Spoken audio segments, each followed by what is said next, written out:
కాదు విశ్వక్ గారు, మీరు వరుస సినిమాలు చేస్తున్నారు, ప్రమోషన్స్ కూడా కొంచెం బిజీగా ఉంటారు. ఆ టైంలో కథ రాయడానికి సమయం ఎక్కడ దొరికింది మీకు? ఈ కథ మీరే రాసారా సార్ లేకపోతే కొన్ని సహకారం ఏమైనా ఉందా?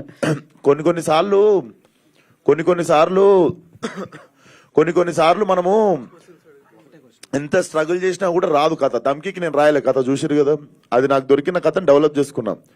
నాకు తెలిసి ఫస్ట్ టైం స్క్రాచ్ నుండి నేను రాసిన కథ ఇది, అంగమాల్ డైరీస్ రీమేక్ ఫలక్నామా దస్ కూడా. సో ఫస్ట్ టైం కొన్నిసార్లు ఆ బిగినింగ్ పాయింట్ రావడమే కష్టం రైటింగ్ లో. ఆ బిగినింగ్ పాయింట్ దొరికిన తర్వాత నాకు తెలిసి దాని పని అది చూసుకుంటుంది. సో బిగినింగ్ ఒకటే సడన్ గా ఒకరోజు ఈ ఇన్సిడెంట్ తెలిసిన తర్వాత నా మైండ్ లో ఒక స్టోరీ ఉండే. So it blended well. అది వచ్చింది అంతే, టైం దొరకలేదు.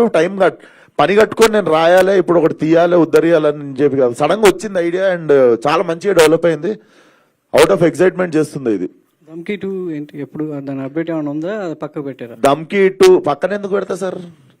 పైసలు వచ్చే పనులు చేయాలి మనం. అట్లనే సార్ ఫలక్నామా ఇచ్చి దమ్కి వెళ్దామని అయినా సార్. అంటే విశ్వ గారు, అంటే గతంలో మీరు బేబీ సినిమాను వదులుకున్నారు కదా, అంటే ఆ సినిమా కూడా కొద్దిగా కల్ట్ సినిమా.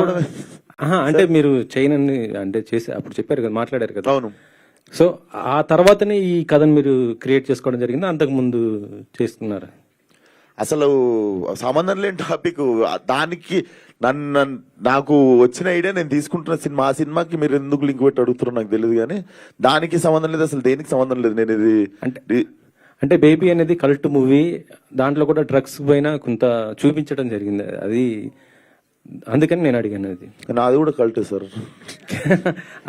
సార్ దీంట్లో డ్రగ్స్ అంటున్నారు,